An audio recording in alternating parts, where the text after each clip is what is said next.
Okay guys, this is just a video on A3 stuff. So I'm just going to start with simplifying rational expressions, and we're adding in like a multiplication too. So we've got this expression here.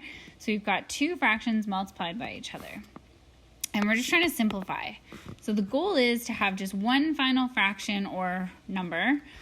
And yeah, that's what we're doing.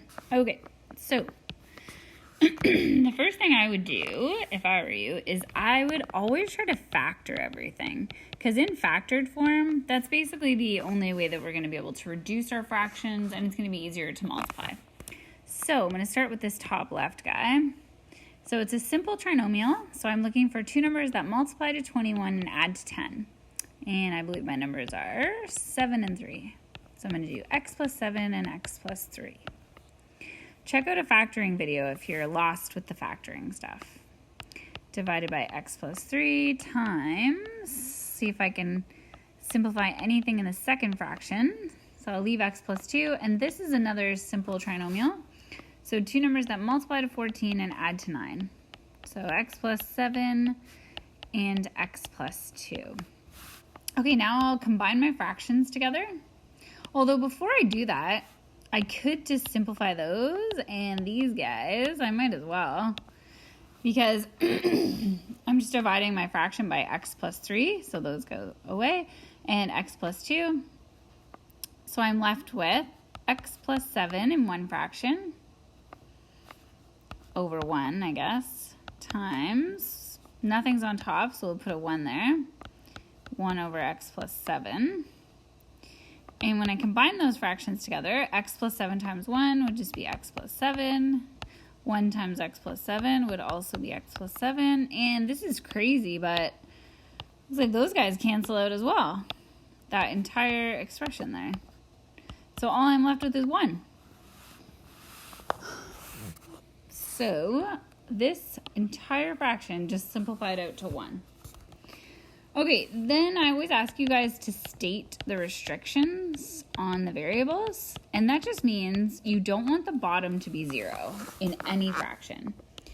So we'll just take a look at this and this, and we don't want them to be 0. So what would make them 0?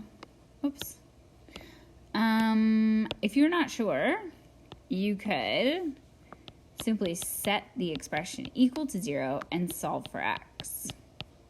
So I know that having x be a -3 would create this to be 0, which I don't want. So I don't want x to equal -3. So there's a restriction. I don't want x to equal -3. And this guy right here, if I set that expression equal to 0, I would get x equals -7, so that's another restriction. I don't want x to be -7. And then this guy right here, if I set that expression equal to 0 and solve it, that means I also don't want x to equal -2. So that's how we simplify things with multiplication. Okay, let's try an addition one. It's a bit trickier.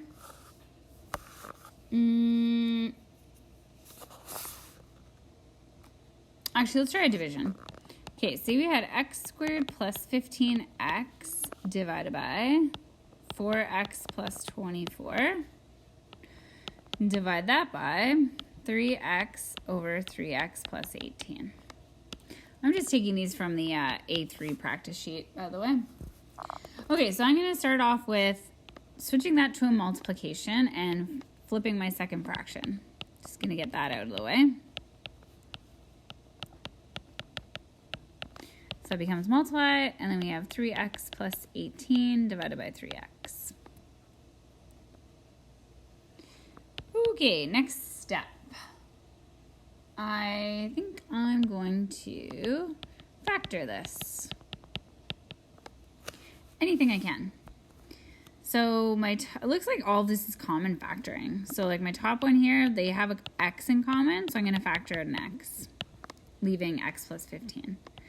This bottom guy, 4x plus 24, they both are divisible by 4. So I might as well factor out a 4. Times my top right guys, both divisible by 3. And that guy's just 3x. So next I can multiply them together if I want to, or I can start simplifying things. So I do know that I can just cancel stuff if it's on like the top or the bottom. So this x plus 6 and this x plus 6 can actually cancel out. These 3's can actually cancel out, and these, whoops. And these x's can cancel out, leaving me with, on the top, an x plus 15, and on the bottom, only a 4, because I canceled everything else out. Crazy. Okay, then I'll state my restrictions. So I do not want x to be, so I always like to go from my factored form. So it looks like I don't want x to be -6, and I also don't want x to be 0, because if x was 0 here, 3 times 0 would be 0. So that's it. So that's how to multiply and divide rational expressions. I'll make a different video on adding and subtracting.